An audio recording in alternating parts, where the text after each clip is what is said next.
فقير يعاني في صمت.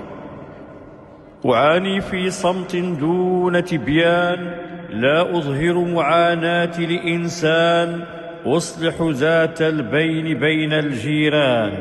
لا أشكو همي إلا للرحمن، أبتسم وأنا أرتدي الأحزان. كل أيامي شبه رمضان، طعامي وجبة أو وجبتان. أعالج أمراضي بالنسيان، أساعد المحتاج والجيران.